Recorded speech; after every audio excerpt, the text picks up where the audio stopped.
everybody. Happy Easter. I'm so excited that y'all have decided to join us for Sunday school this morning. We have a great program for you. But first, let's sing a song. Everybody up.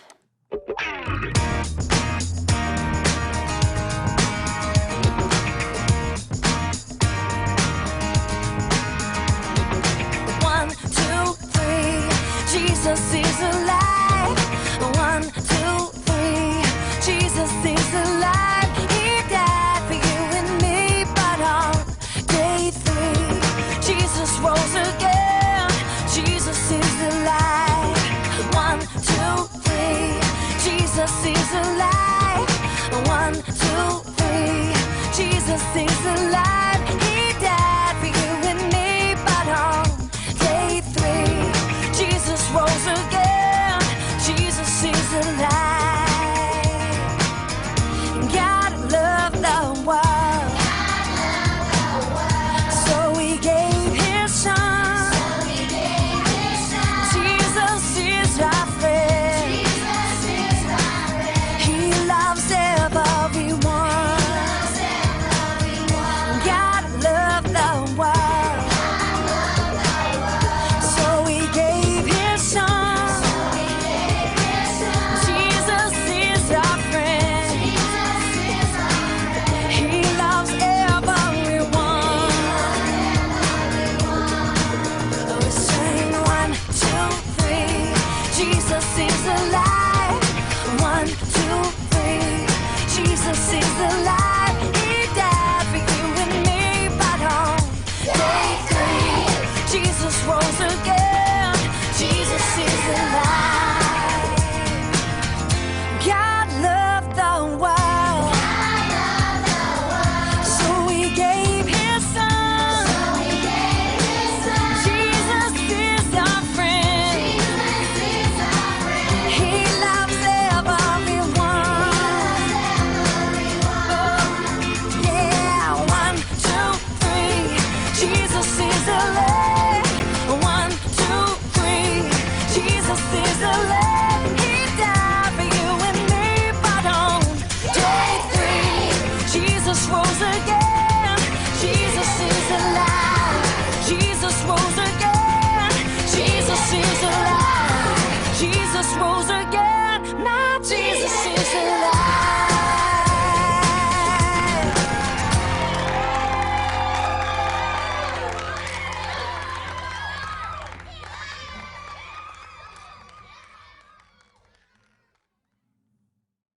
Woohoo!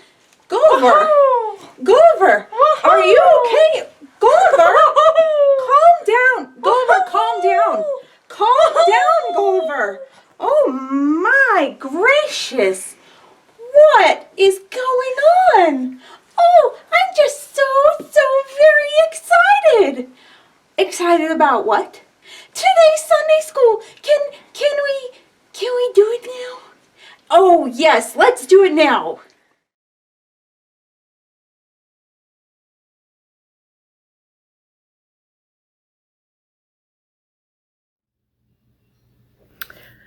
Well, hello there.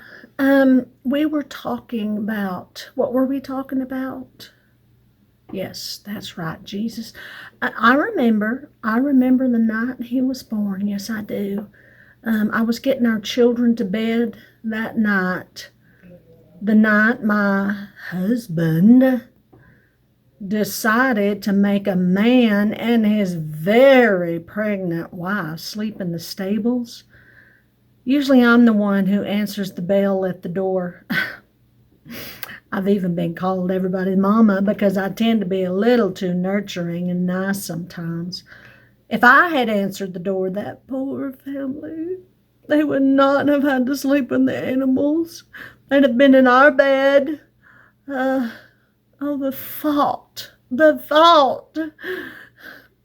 What was He thinking when He sent them out there? I don't know.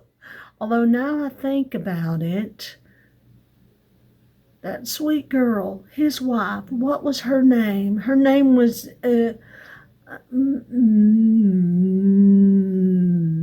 Mary. Yes, She was ready to have her baby. I mean, she was about to pop. In fact, she had her baby that very night. I remember hearing something like a baby crying, and when I looked out our window, I saw him. You couldn't miss him. That star was so bright it almost lit a path directly to the new baby and his family.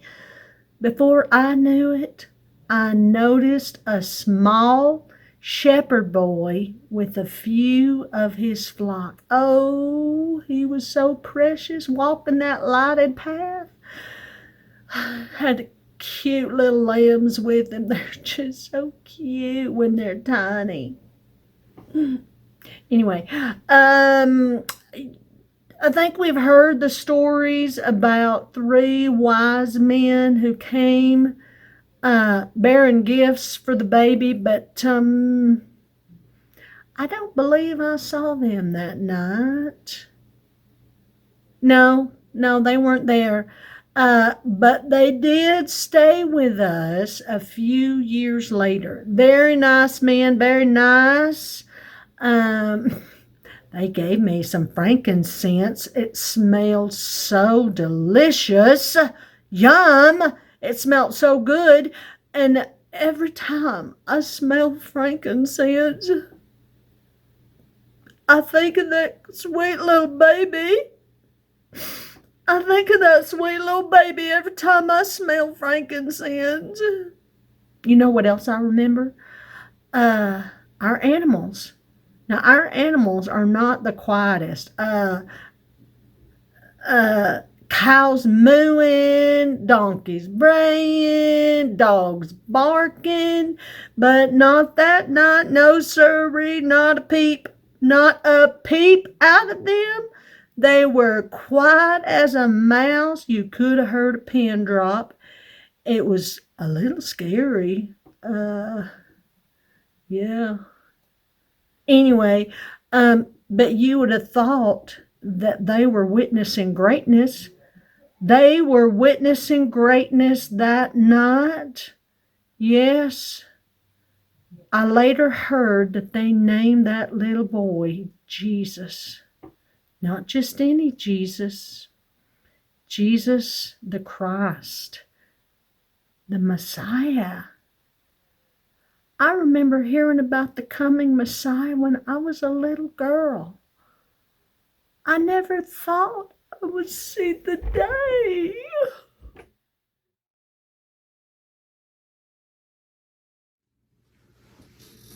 Oh, hello. Do you like my robe? It's new. I didn't like the other color I had, so I decided to get a different one.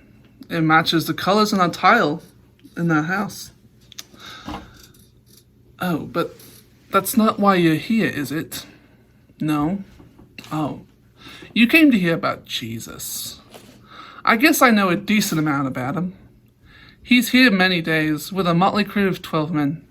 It's an odd bunch, too. A tax collector, some brothers, a political activist, a preacher. There was even a traitor among them. But Jesus? No, he did not seem to care. He loved everyone, and everyone pretty much loved him too. And even I do now. But not that day. Oh my goodness, that day at the temple. Ugh. I can't believe Jesus. We were all standing outside while people came with their offerings. But I had already given a large amount. So, just like many of my friends too. But there was this one widow. You know what she put in the offering bowl? 2 coins. 2 coins. I put in a bunch. But Jesus said that she put in more than me. But she just put in 2 coins. 2 tiny coins, not to mention. I gave hundreds of coins that day. And then he said something like, I tell you the truth, this poor widow has given more than all the others who are making contributions. For they gave a tiny part of their surplus and this and that, and oh my goodness, way to cut it to my heart, Jesus. Now that I think about it, she has been a widow for just a few months now, And her husband, well, he was the only person working and making money. So nowadays I've just seen her selling her wares at the village market, but I guess she's not really making a huge sum of money. So when she gave those 2 tiny coins, I really suppose that was all she was able to give. I know that now, unfortunately. Anyway, you go and give what you can and give wholeheartedly. But before you go, here's some more about Jesus.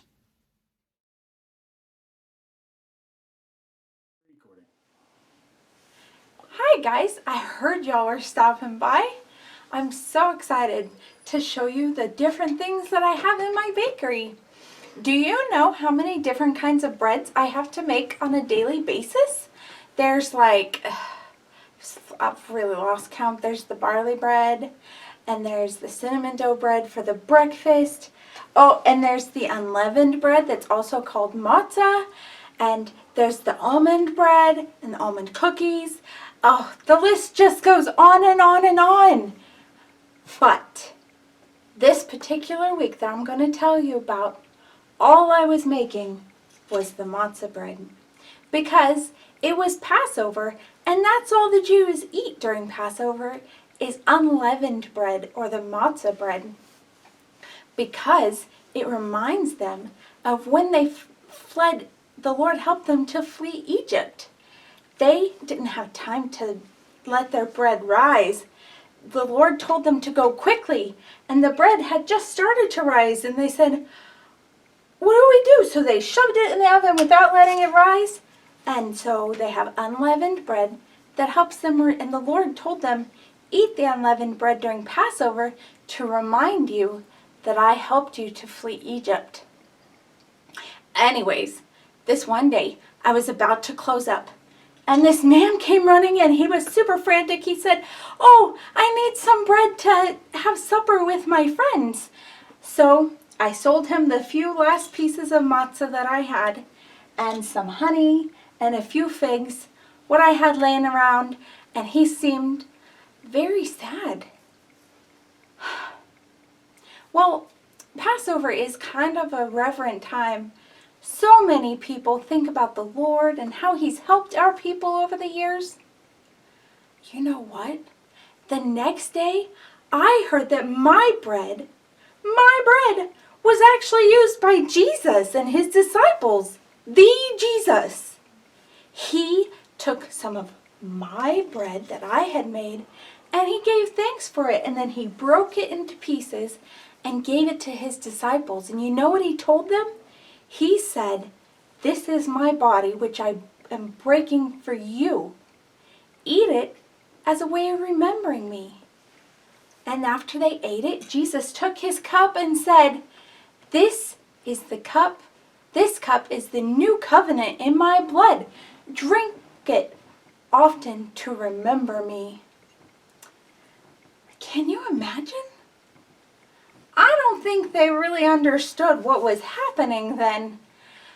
But soon we would learn that anytime we wanted to honor and remember Jesus, we would take the bread, the unleavened bread, and the cup, and remember His sacrifice when we eat and drink them. Oh, all I can tell you is I am so glad I didn't close up shop early that day, even though I didn't have much left. Or my bread would not have been part of one of the most important meals in history.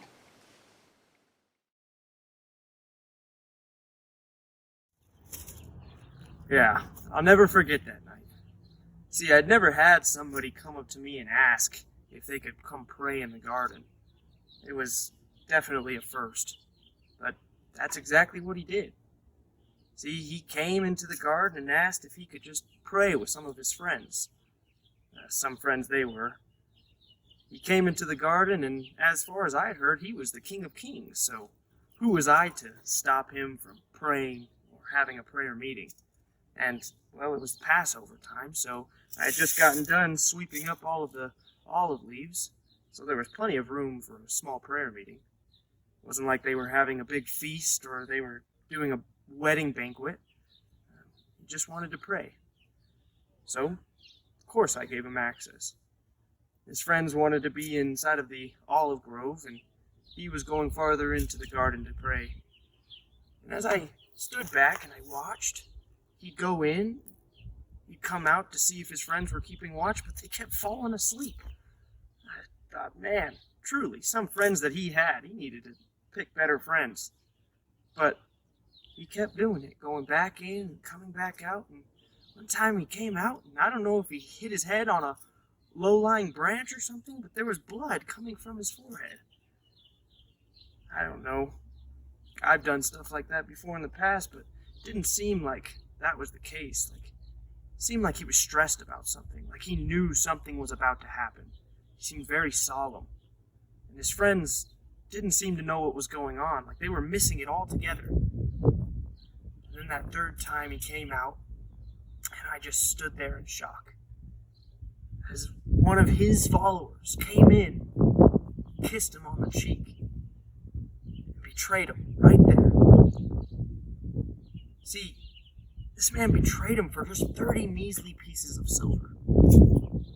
And I stood there in shock, and looked and saw all of his other disciples stood there in shock. But man, that man, Jesus, he just took it, and he went with them willingly. Like he knew all of this was going to happen all before it even came to be. He knew, and that's what he was praying about. But he went. And all I know is that when they took him, the rest of that night was very dark and solemn.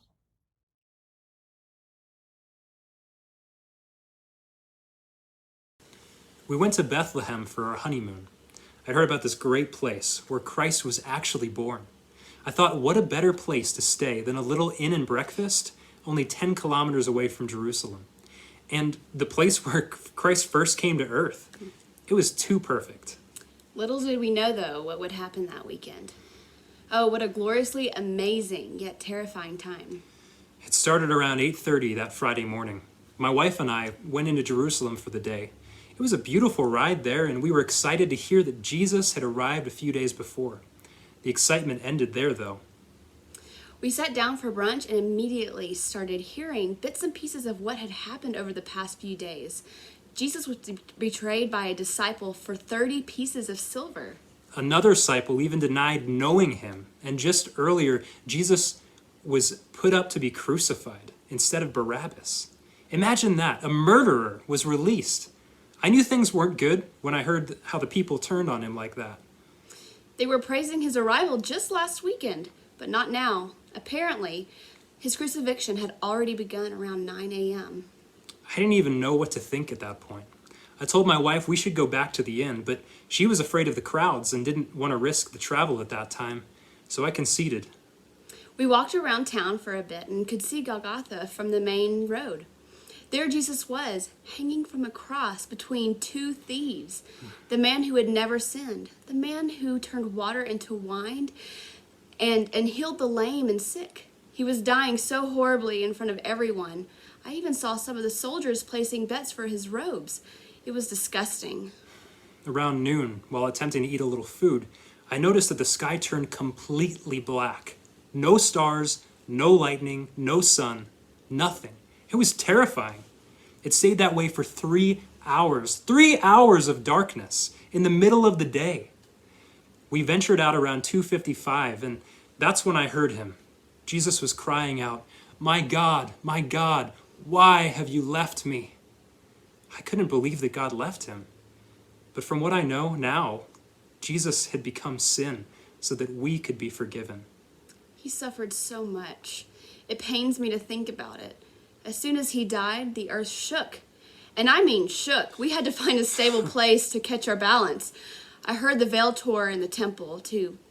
From top to bottom, the thick cloak of fabric tore beyond what is humanly possible. At that point, we'd had enough. We couldn't take any more of seeing Christ suffer and die.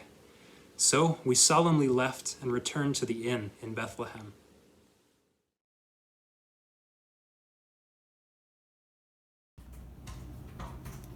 I was out walking my dog when I saw some women walking past.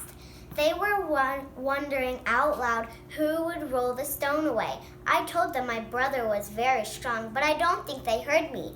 The next thing I knew, they were running back towards me with a shocked look on their face. I looked back towards Jesus' tomb and I could have sworn I saw a flash that looked like an angel, but it disappeared as quickly as I saw it. I ran ahead to see that the stone had been rolled away, and upon peeking inside, it was empty. I had no idea what to think then. Either someone had robbed the grave or Jesus, the Messiah, had actually rose on the third day, like the prophet said he would. Over the next week or so, people really began to talk about what the disciples were saying. I knew they were telling the truth. His disciples even saw him with their very eyes. I saw the signs and miracles the disciples performed. In the end, it all comes down to this. Jesus came to earth, then died on the cross for the sins of everyone who believes in him.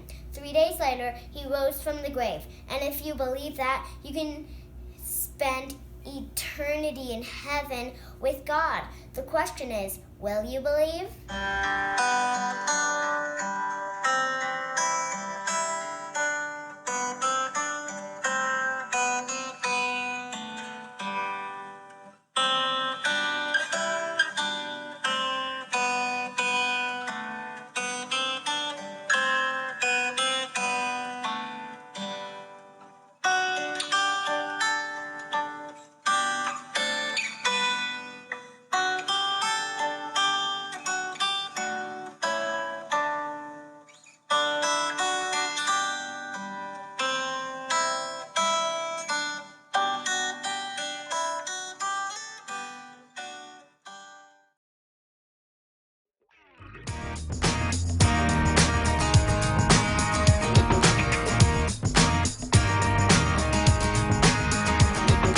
One, two, three, Jesus is alive. 1, 2, 3, Jesus is alive. He died for you and me, but on day 3, Jesus rose again. Jesus is alive. 1, 2, 3, Jesus is alive. 1, 2, 3, Jesus is alive. He died for you and me, but on day 3, Jesus rose again. Jesus is alive. God loved the world, so he gave his son. Jesus is our friend. He loves everyone. God loved the world, so he gave his son. Jesus is our friend. He loves everyone. We sing 1, 2, 3, Jesus is alive. 1, 2, 3, Jesus is alive. He died for you and me, but on day 3, Jesus rose again. Jesus is alive. God loved the world, so he gave his son. Jesus is our friend.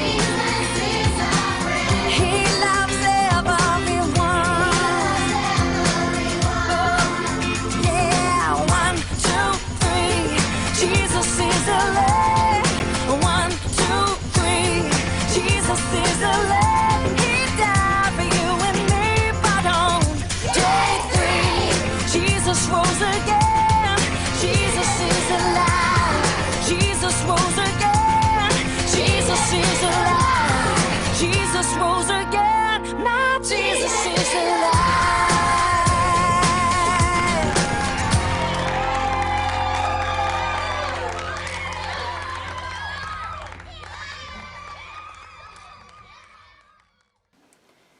Did y'all enjoy today's Sunday school? I know I did. Wasn't it cool getting to hear from the innkeeper's wife and a baker and the people that visited the town? I thought it was really awesome getting to know them and their point of view of Jesus better. Now, I know this Easter isn't quite like any other we've ever had, but remember that God sent Jesus, his son, to die for all of us because he loved us and put us first. I want you guys to remember that this week, put those other people in your life first and love them just like Jesus loves you. Happy Easter, y'all!